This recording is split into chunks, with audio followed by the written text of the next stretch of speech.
안녕하십니까, 김용일 목사입니다. 오늘은 소원 성취를 원하면 고정관념에서 벗어나라, 이런 제목으로 하나님 말씀 함께 나누도록 하겠습니다.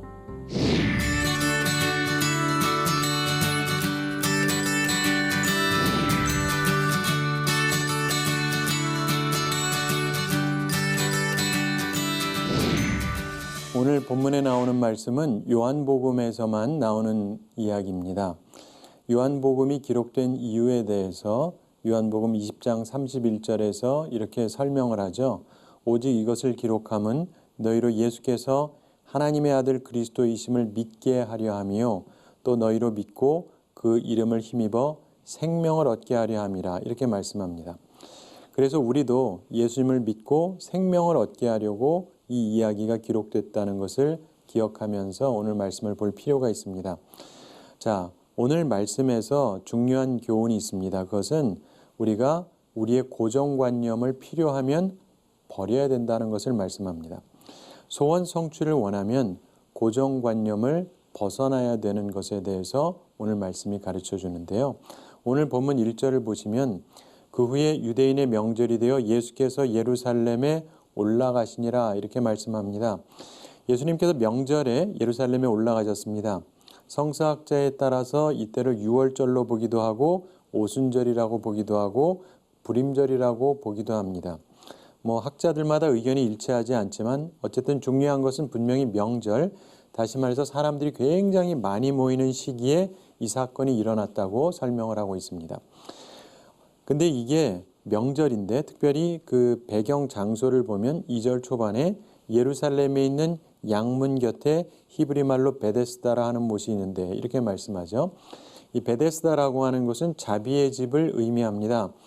그런데 여기에 보면은 많은 사람들이 독특한 신앙을 가지고 거기에 왔다는 것을 설명하고 있죠. 많은 사람들이 거기에 와 있고 특별히 3절에 그 안에 많은 병자, 맹인, 다리 저는 사람, 혈기 마른 사람들이 누워 있었다고 말씀합니다. 예수님께서 양문 곁에 있는 베데스다 못에 갔는데 병자들이 많이 있는데 예수님께서 거기에 왜 가셨는가? 바로 주님을 필요한 곳이기 때문에 가셨을 것입니다. 주님께서는 항상 주님을 가장 필요로 하는 곳으로 가십니다. 그래서 주님께서는 친구가 없는 사람에게 친구가 되어 주시기도 하시고 도움이 없는 사람에게 도움이 되어 주시기도 합니다. 예수님께서 찾아가셨던 그 베데스다 못에는 질병을 가진 사람들이 많이 있었습니다. 불쌍한 사람들도 역시 많았겠죠. 모두 다 슬픈 사람들이고 건강의 회복을 원하는 사람들이었습니다. 그런데 주님께서 그 가운데 한 사람에게 시선을 향하셨어요. 아마도 그곳에 있는 사람 중에 가장 비참한 사람이었는지도 모르겠습니다. 5절에 보면 거기 38해 된 병자가 있더라, 이렇게 말씀하죠. 예수님께서 그를 향하셨습니다. 오늘도 주님의 은혜를 참으로 필요로 하는 사람, 그분에게 주님의 은총이 함께 하시게 되기를 바랍니다. 우리는 오늘 본문을 통해서 특별히 주님께서 이 38년 된 병자에게 하셨던 말씀을 집중적으로 살펴보겠습니다. 예수님께서 그에게 하신 말씀은 세 가지 중요한 말씀이 있었는데 우리도 이 말씀을 잘 기억할 필요가 있습니다. 예수님의 첫째 말씀은 질문이었습니다. 6절 후반에 보면은 내가 낫고자 하느냐, 이렇게 말씀합니다. 자, 그 병자가 누워 있었습니다. 병이 오래됐는데 그걸 주님께서 아시고 질문하십니다. 당신이 낫고 싶으냐라고 질문하셨습니다. 자, 어떤 면에서요, 사람들이요, 문제가 너무 오랫동안 해결이 안 되잖아요. 그러면 더 이상 소망을 갖지 않는 경우가 많습니다. 그 문제가 이미 자기 삶의 일부가 되어버렸기 때문에 그래요. 사람들이요, 1년, 2년 된 문제가 아니라 이게 10년, 20년, 30년을 지나서 38년, 거의 40년 동안 갖고 있었던 문제면은요, 이제 내 생활의 일부가 되어 있어서 더 이상 소망도 갖지 않고 그냥 변화되는 것도 포기하고 살 때가 많습니다.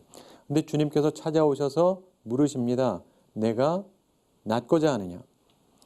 예수님께서 물의 동함에 대해서 어떤 이론을 전개하지 않았고 단지 물으셨어요.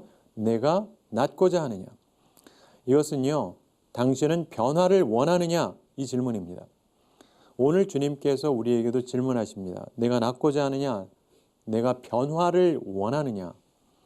이 질문 앞에 소망을 가지고 그렇습니다. 아멘. 이렇게 말할 수 있는 우리들이 되기 바랍니다. 자, 예수님께서 이 38년 된 병자에게 하신 두 번째 말씀은 명령이었습니다. 본문 8절을 보시면 예수께서 이르시되 일어나 내 자리를 들고 걸어가라 하시니 누워있지 말고 일어나라는 겁니다. 그리고 일어나서 그 자리를 들고 걸어가라고 명령하십니다. 이것도 쉬운 명령이 아니에요. 그런데 주님께서 소망을 갖고 있는 사람이니까 그 사람에게 명령을 하십니다. 이건 주님만이 할 수 있는 명령입니다. 우리가 치유의 은사를 갖는다 할지라도 우리는 항상 예수님의 이름으로 치유하죠. 왜냐하면 우리 자기 능력이 없기 때문에 그렇습니다. 그런데 주님의 말씀은요, 일어나서 너의 자리를 들고 걸어가라. 그냥 이렇게 말씀하셨어요. 예수님께서는 능력이 있는 분이시기 때문에 능력의 말씀, 권위의 말씀, 자비의 말씀으로 그대로 명하셨습니다. 이 말씀은요, 변화되라 이 말씀이에요. 내가 어떤 문제를 갖고 오래된 문제를 갖고 여기에 소망을 가지고 변화되기를 원하는 사람에게 그렇다면 변화되라 이렇게 주님께서 말씀하시는 거예요. 여러분의 삶에 있어서 이게 병이든 혹은 어떠한 문제든 거기에서 해결을 받기 원하시는 분, 변화를 원하시는 분, 주님의 명령을 들으시기 바랍니다. 일어나 내 자리를 들고 걸어가라. 이제는 변화되어라. 이제 이 말씀을 들으면서 여러분들께서 주님의 말씀에 순종하고 변화를 체험하는 그런 삶을 살아가시게 되기를 바랍니다. 예수님께서 세 번째로 이 38년 된 병자에게 하신 말씀은 권고입니다. 본문 14절을 보시면 그 후에 예수께서 성전에서 그 사람을 만나 이르시되 보라 내가 나았으니 더 심한 것이 생기지 않게 다시는 죄를 범하지 말라 이렇게 말씀합니다. 이것은 변화된 삶을 살라고 하는 권고의 말씀입니다. 예수님께서 가끔 성전을 방문하시고 사람들을 관찰하셨을 겁니다. 근데 이 38년 된 병자에게 어떤 특수하고 꾸준한 어떤 죄의 습관이 있었는지도 모르죠. 예수님께서 그런 것을 꿰뚫어 알고 계시기 때문에 이 사람의 죄를 보셨던 것 같습니다. 그가 악한 생활을 고치지 아니하면 그의 미래가 절망적일 거라는 것을 주님께서 아셨습니다. 그가 지금 육체가 나았어요. 이제 온전하게 됐습니다. 변화되었습니다. 그에게 새로운 인생이 펼쳐졌어요. 새로운 기회가 주어졌습니다. 그런 그에게 주님께서 말씀하십니다. 다시는 죄를 범하지 말아라. 어떤 성서학자는 이것은 과거의 말을 하는 것이 아니라 오히려 현재 상태를 언급하는 거라고 생각하기도 합니다. 즉, 이 사람이 지금 하나님과 화목하지 않은 상태에 있는 것인지도 모르겠다 이렇게 봅니다. 하여간 어느 쪽이든 간에 분명한 것은 그가 생명력을 유지하기 위해서는 주의해야 한다는 말씀임에 틀림이 없습니다. 다시는 죄를 범하지 말라 이 말씀은 이 사람의 과거 죄악을 용서하신다는 뜻이 포함되어 있습니다. 그런데 더 심한 것이 생기지 않게 이 말씀은 38년 동안 고통받았는데 이것을 더 연장시키지 말라고 권고하시는 것입니다. 경고가 되는 것이죠. 38년 동안의 절망보다 더 나쁜 것이 있을 수 있다는 것입니다. 주님께서 은혜를 베풀어 주시면서 동시에 경고하십니다. 이 말씀은 변화를 유지하라는 것입니다. 옛날 상태로 돌아가게 하지 말라는 것입니다.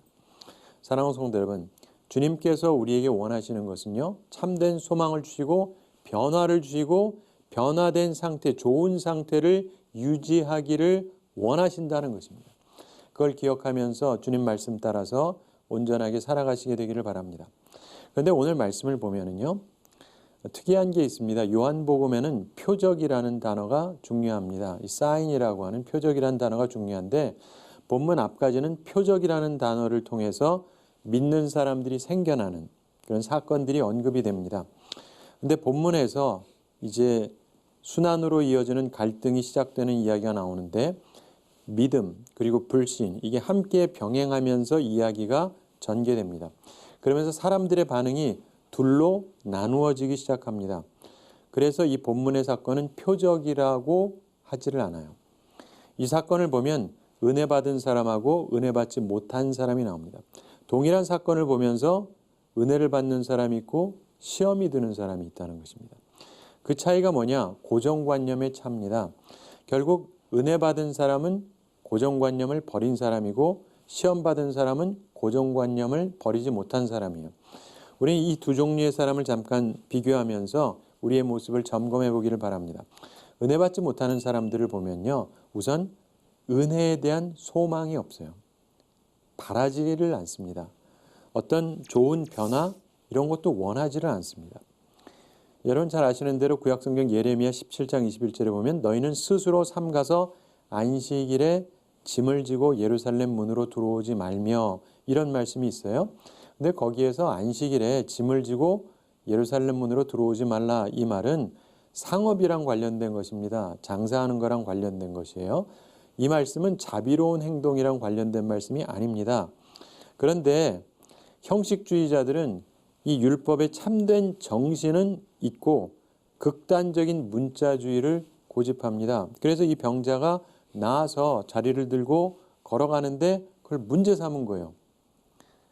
사람이 병이 나았으면 축하해야 되잖아요. 근데 자리를 들고 간다고 문제를 삼았던 것입니다. 본문 12절에 보면 이들이 묻습니다. 그들이 묻되 너에게 자리를 들고 걸어가라 한 사람이 누구냐? 재미있는 사실은요. 이들이 당신 고쳐준 사람이 누굽니까? 라고 질문하지 않아요. 그런 거는 관심이 없어요. 이 사람이 난 것도 하나도 관심이 없습니다. 그들은 자기들의 규칙에만 관심이 있는 거예요. 자기들의 법에만. 이런 사람들은 소망이 없는 사람들입니다. 아주 형식적인 종교관을 가진 사람들이에요. 그래서 은혜에 대해서는 관심이 없어요. 치유, 변화 다 거부합니다. 은혜를 받기보다는 차라리 자기 고정관념, 자기 틀을 중시하는 겁니다. 이런 종교 생활은 참으로 생명이 없는 죽음과 같은 것입니다. 사랑하는 성도 여러분, 우리가 소망을 갖고 살아야 되잖아요. 근데 어떤 사람은요, 소망 없이 살아요. 바라지도 않습니다. 그냥 자기 틀만 중시해요. 두 번째로 은혜를 받지 못하는 사람, 시험 받는 이런 유대인들의 특징이 있는데 그 두 번째 특징이 뭐냐면은 깨달음을 거부한다는 것입니다. 본문 17절에 보면 예수님께서 말씀하십니다. 예수께서 그들에게 이르시되 내 아버지께서 이제까지 일하시니 나도 일한다. 이 말씀을 통해서 유대인들이 오히려 예수님을 더 죽이려 하게 된다. 이렇게 18절에서 설명합니다. 자, 지금 이 베데스다에서 큰 기적이 일어났지 않습니까? 그래서 예수님께서 더 높은 차원으로 말씀을 설명하고 계시는 거예요. 그런데 이들이 깨달음을 거부하는 거예요. 자기들이 가지고 있던 이 전통주의적인 사고방식에 젖어서 기적을 무시하고 트집을 잡는 거예요.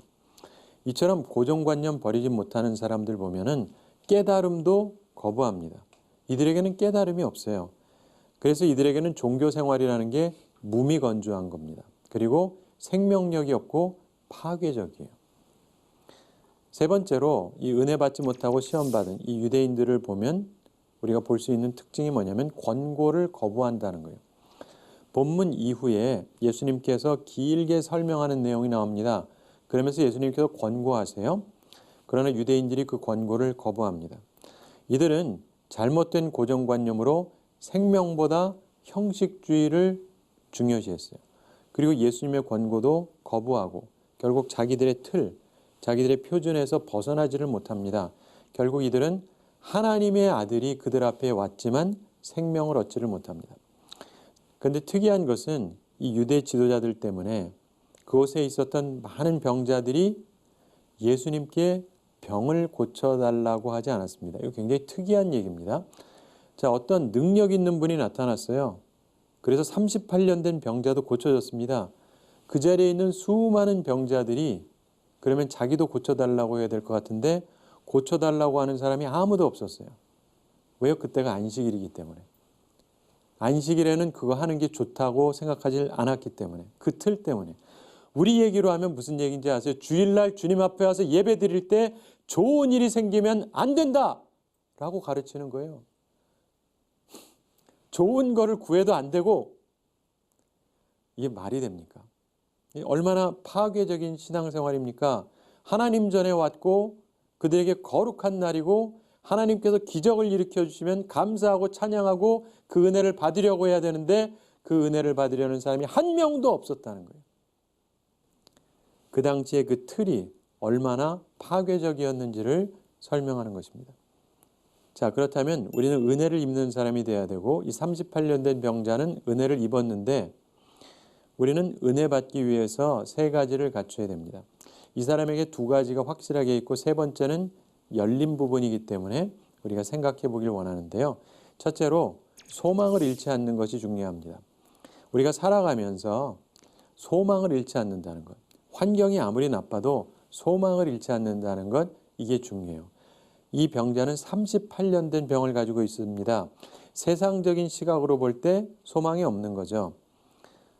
그럼에도 불구하고 소망을 잃지 않았다는 거예요. 이게 굉장히 중요한 요소입니다. 자, 이 사람이 좀 무력하기는 했지만 완전히 움직일 수 없는 사람은 아니었다고 봅니다. 집에서 못까지 어떻게든 왔을 테니까요. 그런데 7절에 있는 이 병자의 대답을 보면 몇 가지를 설명해 주는데 물이 동할 때 연못에 신속하게는 접근할 수가 없었다는 거예요. 그리고 무엇보다도 물이 동할 때 자기가 잘 못 움직이면 누가 자기를 움직여서 넣어줄 사람도 없었다고 얘기합니다. 이 얘기는 뭐냐면 이 사람한테 친구가 하나도 없었다 이 말입니다. 혹은 그를 돌봐줄 만한 따뜻한 사람이 한 명도 없었다 이 말이에요. 여러분 중에서도 혹시 그런 분이 계실지 몰라요. 내가 어려워요? 근데 진짜 친구가 한 명이 없어요. 여기 나오는 이 38년 된 병자가 그런 사람이었습니다.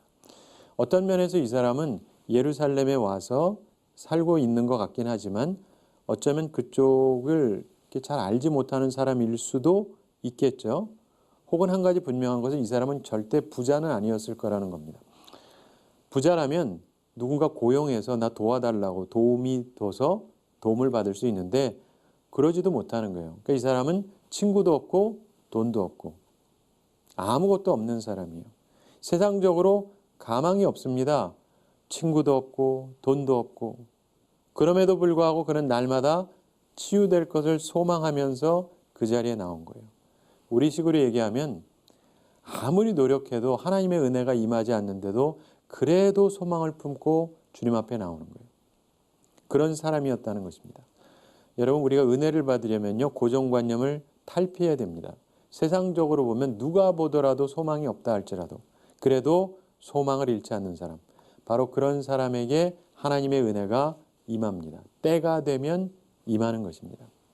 두 번째로 우리가 은혜를 받기 위해서 중요한 것은 말씀에 순종하는 것입니다. 자, 이 사람이 예수님이 말씀하니까 그 말씀을 그대로 받아들이죠. 수용적인 사람입니다. 예수님의 말씀을 듣고 순종해요. 그래서 기적을 체험합니다. 8절에 보면 예수님께서 뭐라고 말씀하십니까? 예수께서 이르시되 일어나 내 자리를 들고 걸어가라 이렇게 말씀하셨습니다. 자, 지금 예수님께서 불가능한 것을 시도하라고 명령하시는 것입니다.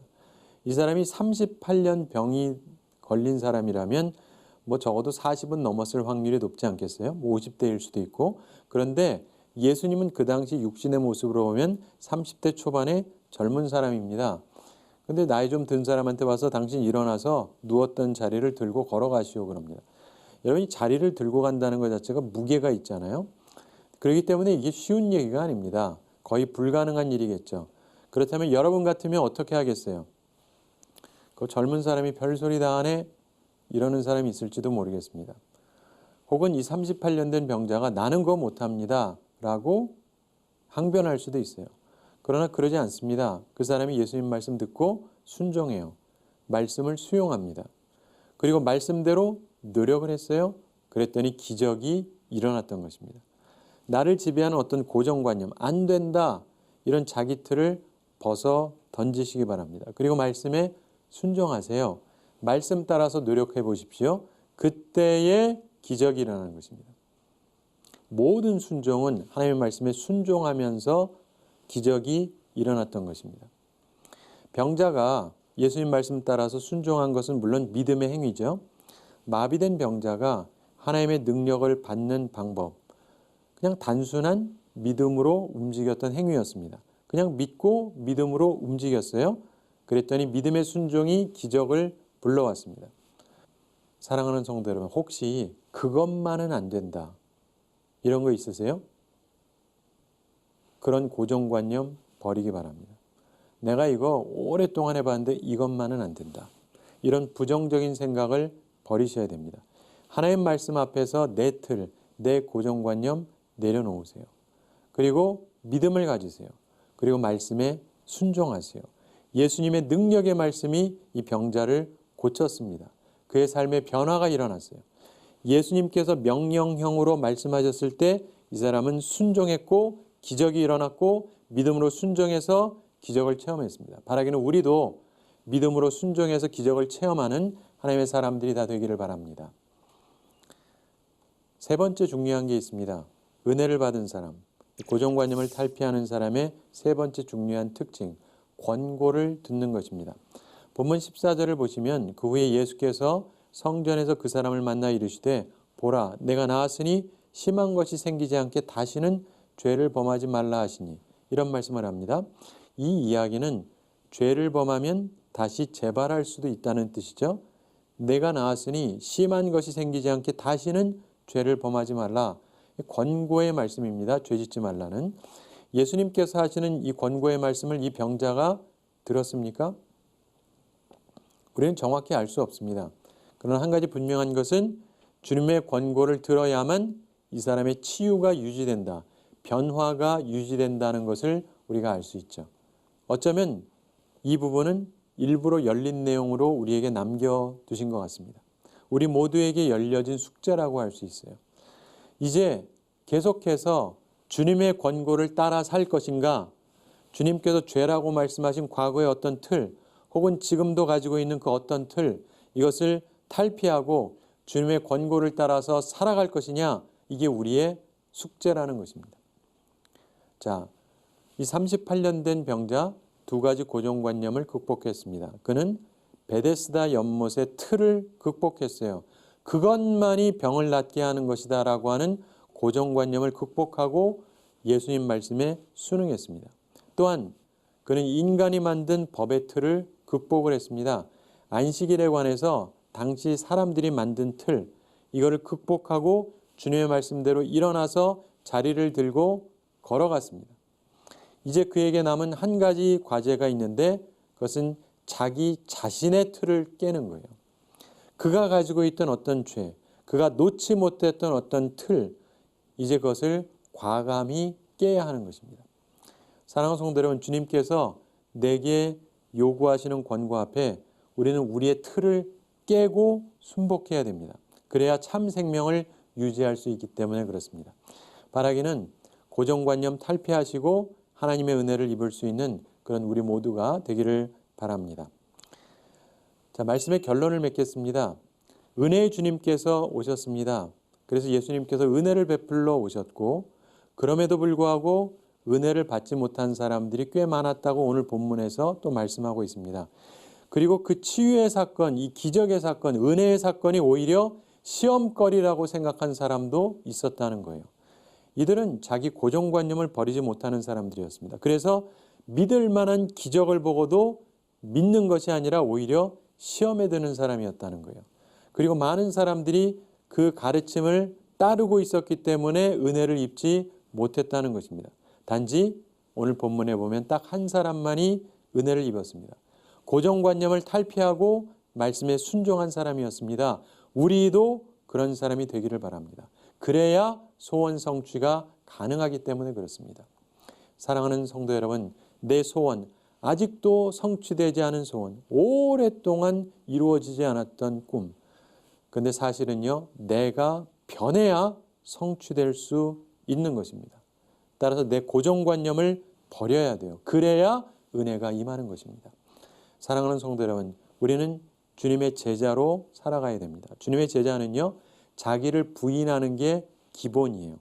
내 틀, 내 생각, 내 아집 다 내려놔야 됩니다. 그리고 이제 마음을 활짝 열어야 돼요. 주님께 마음을 열어야 됩니다. 주님의 말씀에 무조건 마음을 열고 말씀을 받아들여야 돼요. 그리고 그 말씀을 믿고 순종해야 됩니다. 내가 낫고자 하느냐? 네가 변화를 원하느냐? 그렇다면 일어나서 내 자리를 들고 걸어가라. 그렇다면 이제 변화된 삶을 살아라. 그리고 또한 더 심한 것이 생기지 않게 다시는 죄를 범하지 말아라. 이제 옛날에 너의 틀을 버리고 이제 새로운 삶을 살아가라. 이 주님의 말씀을 우리 마음에 새기게 되기 바랍니다. 그래서 소원을 성취하게 되기 바랍니다.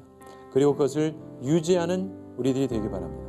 바라기는 소원을 성취하기 위해서 고정관념 버리고 주님의 말씀에 순종해서 은혜를 입는 우리 모두가 되기를 바랍니다.